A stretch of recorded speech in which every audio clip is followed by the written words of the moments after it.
अस्सलाम वालेकुम। आज जुमा है, जनवरी की 14 तारीख। पाकिस्तान में इस शाम के 7, भारत में 7:30 और यहाँ हमारे स्टूडियोज़ की घड़ियों में सुबह के 9 बज रहे हैं। वॉइस ऑफ अमेरिका वाशिंगटन की उर्दू सर्विस से मैं हूँ खालिद हमीद, खबरों के एक बुलेटिन के साथ। पाकिस्तान के वज़ीर-ए-आज़म इमरान खान का कहना है कि मुल्क की कौमी सलामती के लिए माशी तौर पर मुस्तहकम होना बहुत ज़रूरी है। मुल्क की पहली कौमी सलामती पॉलिसी के इजरा के मौके पर वज़ीर-ए-आज़म इमरान खान ने कहा कि मुश्तरका कौमी सलामती का तसव्वुर न होने की वजह से मुल्क की मईशत मुतासिर होती रही है, जिसके सबब पाकिस्तान को आलमी मालियाती इदारों से रुजू करना पड़ता रहा। वज़ीर-ए-आज़म ने कहा कि आलमी मालियाती फ़ंड IMF से कर्ज हासिल करने से मुल्क की सलामती मुतासिर होती है। वज़ीर-ए-आज़म का ये बयान एक ऐसे वक्त में सामने आया है जब पाकिस्तान की पार्लिमान ने गुज़श्ता रोज़ IMF से कर्ज़े के हुसूल के लिए दरकार शराइत पूरी करने के लिए एक कानून साजी की मंजूरी दी है, जिसे हिज़्ब इख्तिलाफ समेत मुख्तलिफ हलकों ने आवाम के मफाद के मुखालिफ करार दिया है। ख्याल रहे कि पाकिस्तान हालिया अरसे में माशी मुश्किलात का शिकार रहा है, जिसके सबब IMF और दोस्त ममालिक से कर्ज पर इन्हिसार करना पड़ रहा है। पाकिस्तान सिक्योरिटी पॉलिसी बराए सन 2022-26 को गुज़श्ता माह वफाकी काबीना से मंजूरी के बाद उसका एक हिस्से को जुमे को आम किया गया, ताहम पॉलिसी का दूसरा हिस्सा बदस्तूर मख्फी रखा जाएगा। हुकूमत पाकिस्तान ने अवामी, माशी और दिफाई तहफ़्फ़ुज़ के लिए मुल्क की तारीख में पहली बार कौमी सलामती पॉलिसी तश्कील दी है, जो कौमी सलामती डिवीज़न की जानिब से मुरतब की गई है। पाकिस्तान की कौमी असम्बली ने ज़िमनी मालियाती बिल सन 2021 मिनी बजट की कसरत राय से मंजूरी दे दी है। जुमेरात को कौमी असम्बली के रात गए तक जारी रहने वाले इजलास में ज़िमनी मालियाती बिल की शिकवार मंजूरी दी गई। बिल की मंजूरी का अमल शुरू हुआ तो हिज़्ब इख्तिलाफ के एतराज़ पर वोटिंग कराई गई तो मिनी बजट के हक़ में 168, जबकि इसकी मुखालिफत में 150 वोट डाले गए।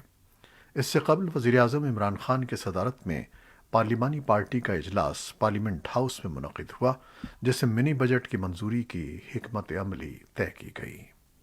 हिज़्ब इख्तिलाफ ने मिनी बजट की शदीद मुखालिफत की और ऐवान के अंदर और बाहर एहतजाज भी किया। जुमेरात को जारी होने वाली वर्ल्ड रिपोर्ट सन 2022 में ह्यूमन राइट्स वॉच के एशिया चैप्टर की एसोसिएट डायरेक्टर पैट्रिशिया गॉसमैन ने कहा कि पाकिस्तान की हुकूमत की तरफ से इजहार राय और इज्तिमा की आज़ादी पर पाबंदियों और सहाफ़ियों, सरगर्म कारकुनों और मजहबी अक़लियतों के खिलाफ तशद्दुद में एक साथ इजाफा हुआ है।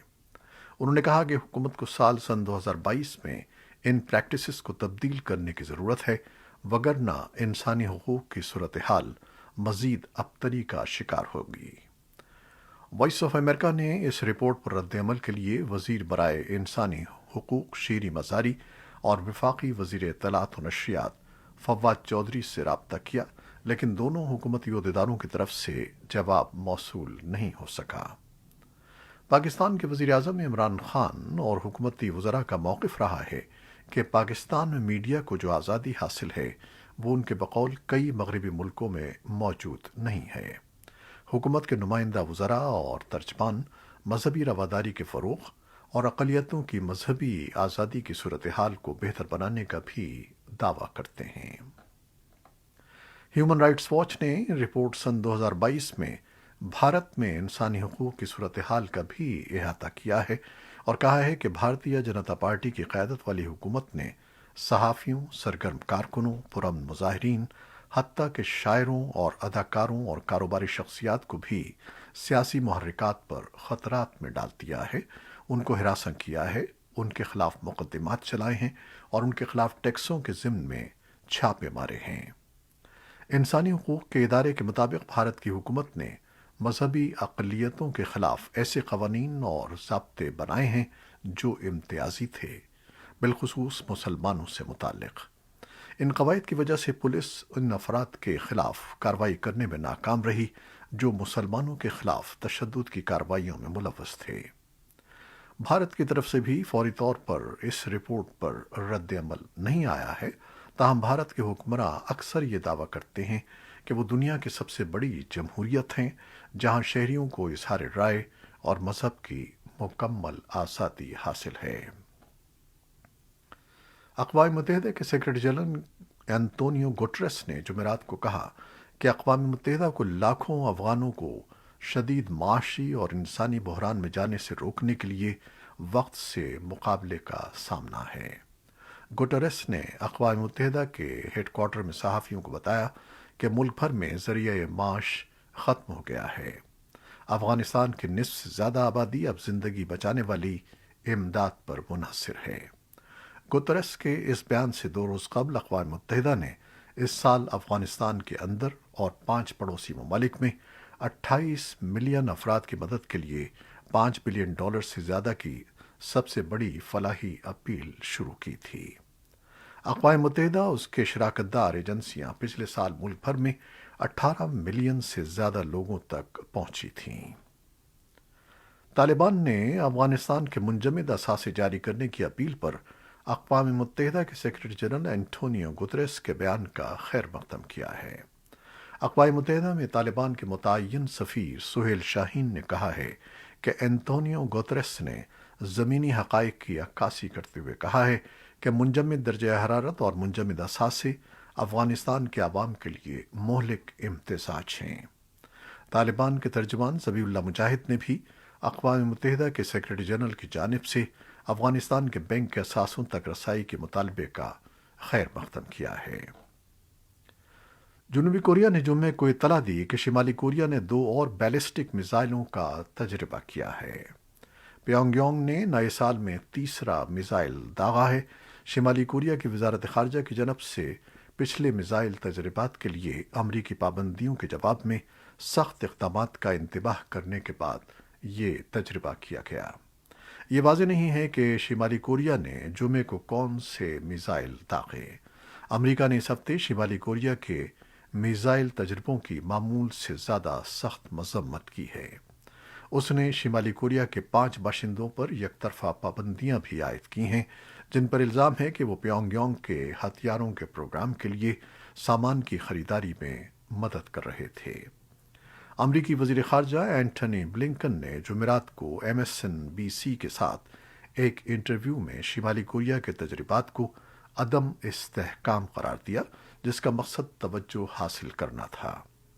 ماضی میں بھی ایسا ہو چکا ہے اور شاید ایسا ہی ہوتا رہے گا، لیکن ان کا کہنا تھا کہ ہم اتحادیوں اور شراکت داروں کے ساتھ اس بات کو یقینی بنانے میں توجہ دے رہے ہیں کہ ان کا اور ہمارا صحیح طریقے سے دفاع کیا جائے اور شمالی کوریا کی ان کارروائیوں کے اثرات اور نتائج ہوں گے۔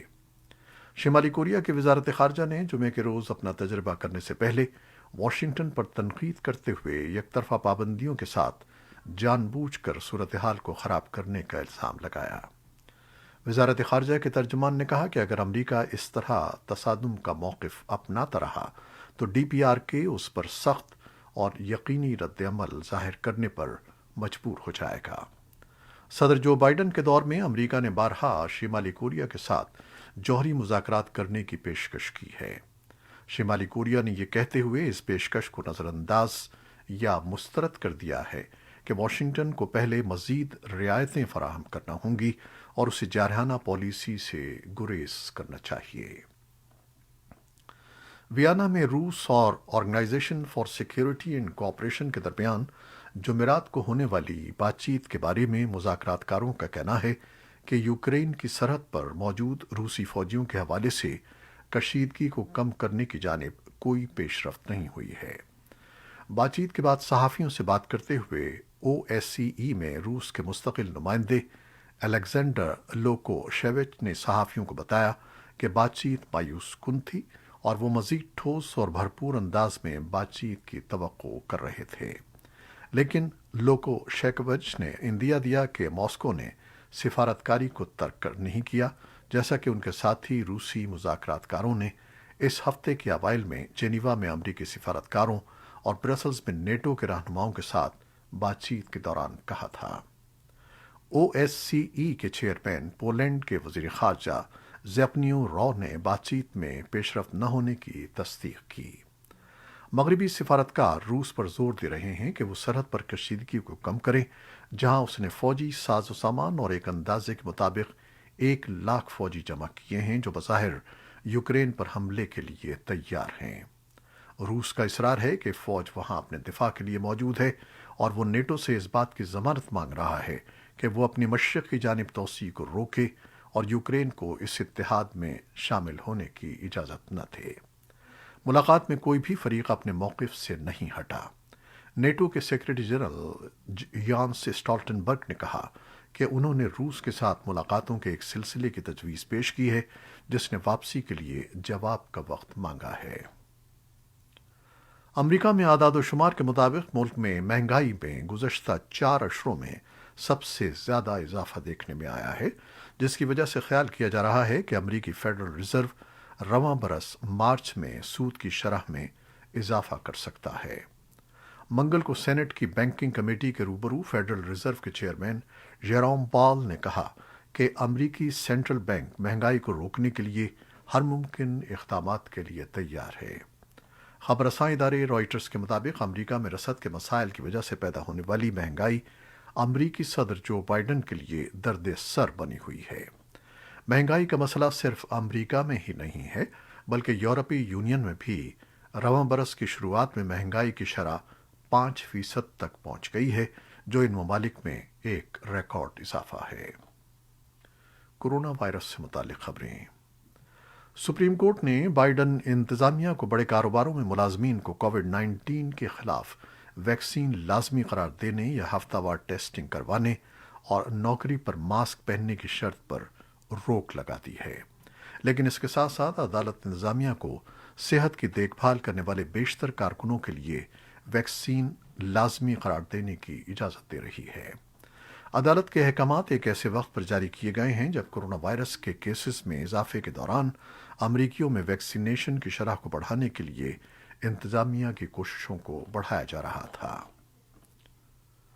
साल सन 2022 के पहले tennis grand slam Australian open में शिरकत के लिए ऑस्ट्रेलिया आने वाले सर्बियन खिलाड़ी नोवाक जोकोविच की मुश्किलात खत्म होने का नाम नहीं ले रही हैं। उनका वीज़ा एक मरतबा फिर मनसूख कर दिया गया है। ऑस्ट्रेलवी इमिग्रेशन के वजीर एलेक्स हॉक ने जुमे को जोकोविच का वीज़ा दोबारा मनसूख करके इवेंट में उनकी शिरकत मशकूक बना दी है।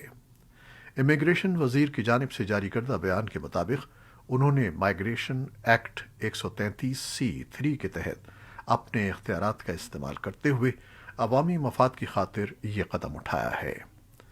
34 साला आलमी नंबर 1 खिलाड़ी नोवाक जोकोविच 9 बार ऑस्ट्रेलियन ओपन का टाइटल जीत चुके हैं और 20 मरतबा ग्रैंड स्लैम का टाइटल भी अपने नाम कर चुके हैं। नोवाक जोकोविच के पास इस फैसले के खिलाफ भी अदालत जाने का हक मौजूद है, लेकिन इस बार उनका मुकदमा जीतना इसलिए मुश्किल है कि दूसरी जानिब ऑस्ट्रेलवी हुकूमत फरीक होगी। ये थी वो खबरें जो फेसबुक लाइव पर हमने आपके लिए पेश की। हमारी वेबसाइट, यूट्यूब और पॉडकास्ट पर ये बुलेटिन पोस्ट कर दिया जाता है। आप हमारे इस बुलेटिन को शेयर भी करते हैं और अपने कमेंट से अपनी मोहब्बत का इजहार भी करते हैं। हम इसके लिए आपके शुक्रगुजार हैं। अपनी इन मोहब्बतों को जारी रखिएगा। खालिद हमीद अब इजाज़त चाहता है। अल्लाह हाफिज़।